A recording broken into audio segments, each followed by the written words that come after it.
ఇది రాత్రి 12 తర్వాత CBS old bus stand MGBS బయట ఉంటుంది, రోడ్డు మీదకి.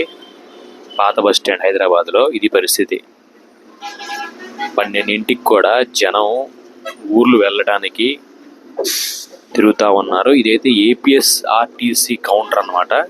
ఇక్కడ అనౌన్స్ చేస్తున్నారు, ఒకవైపు ఏపీఎస్ఆర్టీసీ కౌంటర్ ఉండిద్ది, ఇంకోవైపు ఏమో టీజీఎస్ఆర్టీసీ కౌంటర్ ఉండిద్ది. ఇక్కడ బస్ నెంబర్ అనౌన్స్ చేస్తారు. టయానికి మాత్రం బస్సులు రావట్లేదు, ఒక అరగంట లేటుగానే వస్తున్నాయి. జనం ఇట్లా వెయిట్ చేసి ఇంకా ఇది 12కే ఇట్లా పరిస్థితి ఉందంటే ఇంకా మరి తెల్లారులు ఇలాగే ఉండిద్దేమో. అంత బాధ అంతా ఏంటంటే చిన్నపిల్లలు ముసలి వాళ్ళతో ఇబ్బంది, పాపం వాళ్ళ నిద్రలోకి వచ్చి ఆకలేసి రకరకాల సమస్యలు.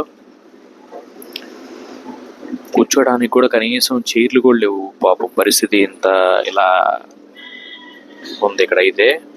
మరి ఎప్పుడు ఇలాగే ఉండిద్దో లేదా ఈ సంవత్సరం ఇలాగ ఉందో తెలియదు. ఇదంతా ఏపీఎస్ఆర్టీసీ ఆంధ్రప్రదేశ్కి వెళ్ళే బస్సులు. ఇంకా ఇటు వెళ్తే మాత్రం ఇదంతా తెలంగాణ సంబంధించినవి, ముందుకెళ్తే వస్తాయి. అక్కడ కూడా మళ్ళీ వాళ్ళు సపరేట్గా టెంట్ వేసేసి అక్కడ మైక్ పెట్టుకొని అక్కడ అనౌన్స్ చేస్తూ ఉంటారు అనమాట. ఇది జనరల్గా లోకల్ బస్సులకి వాడతారు బస్ స్టాండ్, కానీ ఇప్పుడు అక్కడ ఎంజీబీ సరిపోలేదు అనుకుంటా బయట పెట్టారు ఇదంతా. కానీ దానికని ఇదే రష్గా ఉంది.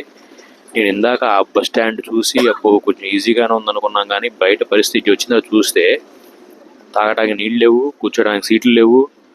అంతా ఫ్యామిలీస్ పిల్లలు నరకం చూస్తున్నారు. కానీ తప్పదు, బడ్జెట్లో ఊరికి వెళ్ళాలంటే మరి ఇదే పరిస్థితి. ఎక్కడ చూసినా జనం నుంచోనే ఉన్నారు. ఈ తెల్ల టెంట్ కనిపిస్తుంది చూసారా, అది టీఎస్ఆర్టీసీ వాళ్ళదనమాట. అక్కడికి వెళ్తే మైక్లో చెప్తా ఉంటారు. బస్సులు వెళ్ళి ఉండేవి అర్థం కావట్లా కొన్నిసార్లు అయితే. ఇంకా లోపల ఈ టీఎస్ఆర్టీసీ వాళ్ళు లోపల కింద గ్రీన్ మ్యాట్ లాగేసి ఆడ కూర్చున్నారు కొంతమంది.